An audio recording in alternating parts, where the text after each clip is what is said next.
London. Outside the Tate Gallery, Millbank, began the ceremonial part of the state visit of King Faisal of Saudi Arabia.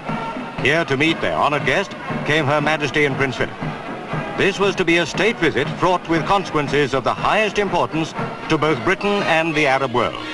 That divided world for whose leadership both the monarch of Saudi Arabia and President Nasser contend.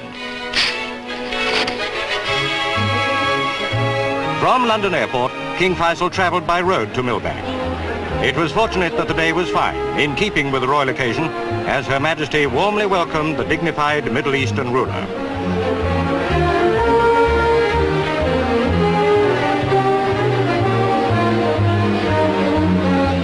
Present on behalf of the government were the Prime Minister and some of his colleagues. Among other members of the royal family greeting King Faisal were the Duchess of Gloucester, Princess Marina and the Duchess of Kent. On the ceremonial drive to Buckingham Palace, the King rode with Her Majesty and Prince Philip.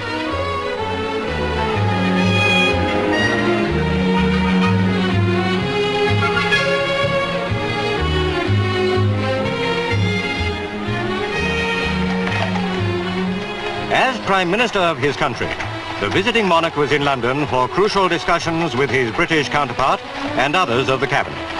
But for the moment, he was the guest of the Queen, making his way along the route of many previous state visits to the Queen's home.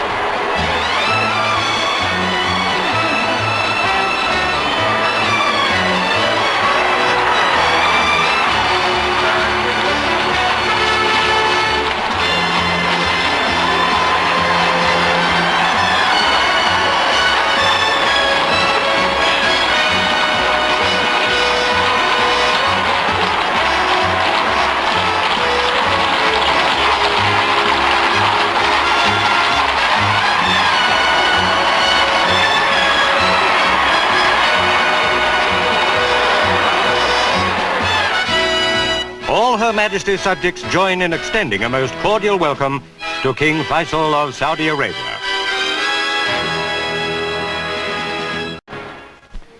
It was at the Dorchester Hotel that the King and his entourage stayed for the second part of the state visit.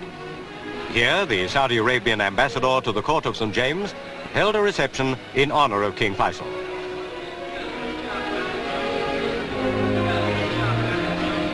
Now the ambassador presented members of the British government.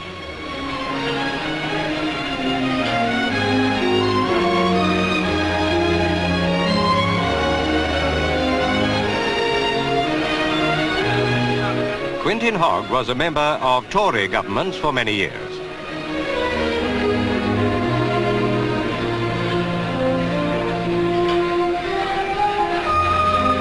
Every Saudi Arabian of distinction in London was present. So were many representatives of the emergent African countries. To all, it was a privilege to meet so informally the head of a great state in the Middle East. Unlikely ever to forget the meeting the King was little Abdul Bari. He had been one of the first to greet His Majesty at the Tate Gallery.